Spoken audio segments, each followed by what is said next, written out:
a step-by-step guide to personal computer disassembly and assembly. How to disassemble a computer. Follow these steps carefully. Step 1. Detach the power cable.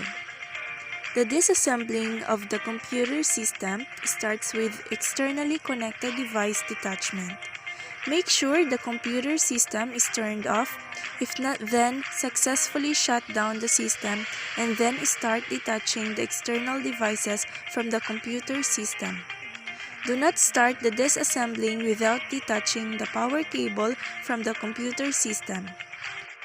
Step 2. Remove the cover.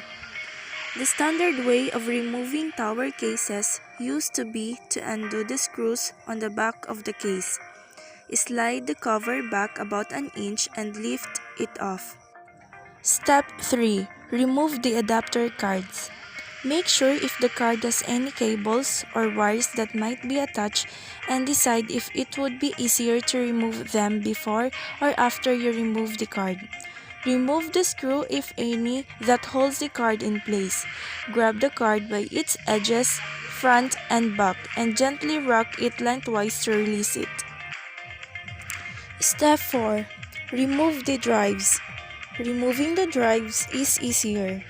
There can be possibly 3 types of drives present in your computer system.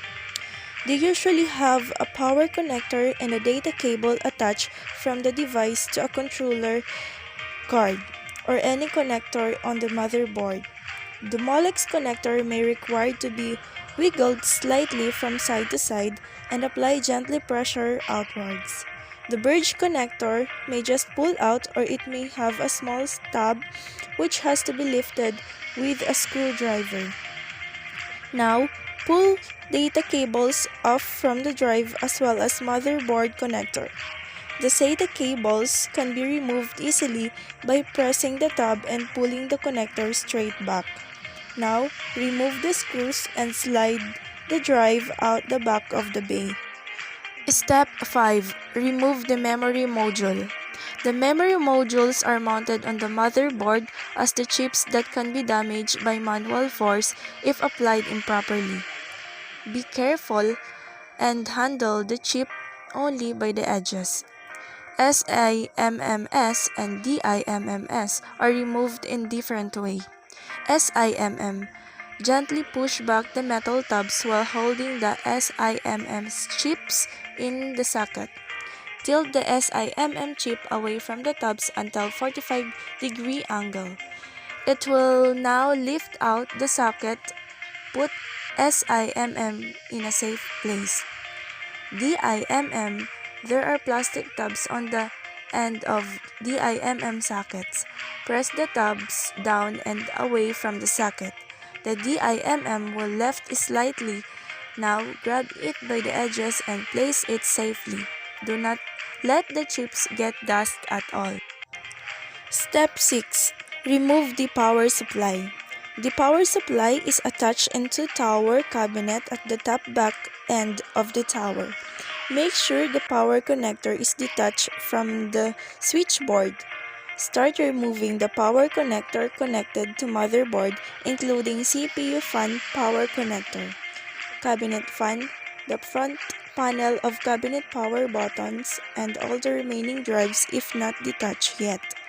Now, remove the screws of SMPS from the back of the cabinet, and the SMPS can be detached from the tower cabinet. Step 7. Remove the motherboard. Before removing all the connectors from the motherboard, make sure you memorize the connectors for assembling the computer if required, as that may require connecting the connectors at its place. Remove the screws from the back of the motherboard and you will be able to detach it from the cabinet. Now, remove the CPU fan from the motherboard. The heatsink will be visible now, which can be removed by pulling the top upward.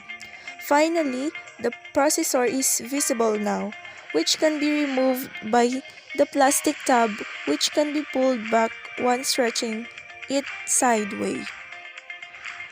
Let's proceed now on how to assemble a computer. Step 1. Mount the processor. The first step for assembling the computer system starts with mounting the processor on the top processor socket of the motherboard. To mount the process, you don't need to apply any force. The special ZIF or Zero Insertion Force sockets are usually used to prevent any damage to the processor pins. Once the processor is mounted, the heatsink will be attached on top of the processor. The CPU fan is also attached on top of the heatsink. Step 2. Fix the motherboard in the tower case. Now, the motherboard is to be fixed vertically in the tower case and the screws are fixed from behind of the motherboard. Step 3. Connect the power supply. Now, line up the power supply at the top back end of the cabinet and screw it. The power connectors for motherboard power supply and CPU fan power supply are to be connected. If the cabinet cooling fan is required, then it is to be screwed at the back end grill of the cabinet, and its power connector is to be connected from SMPS. Step 4. Install the drives. Install the CD or DVD drives at the top front end of the cabinet and screw it. Install the hard disk drive and floppy disk drive below CD or DVD drive and screw it. Make sure once screwed, there is no vibration in either of the CD or DVD, hard disk or floppy disk drives. Step 5. Connect cables. Now, select the appropriate data cables and connect one end of the cable to its drive socket and another end at its appropriate connector on the motherboard. The SATA hard disk drive or CD or DVD drives use SATA cable and its power cable, else use IDE data cable. Step 6. Mount the memory modules. It is time now to mount the memory modules on the motherboard by aligning the RAM to its socket on the motherboard and press it downward. Make sure the side tab are fixed into the RAM notch. If not, you may still have to press it a bit. Step 7. Install the internal cards. Install the internal cards to its socket and attach the cables or power cable to it. The selection of right socket or slot is required as per the type of socket. Step 8. Cover the tower. Cover the tower by placing it and pressing towards front side and screw it. Step 9. Connect the external devices and power. Connect the external devices with CPU at its appropriate socket. It includes mouse and keyboard at PS2 or USB connectors. Monitor at the video output socket. Connect the power cable to the back of tower in SMPS.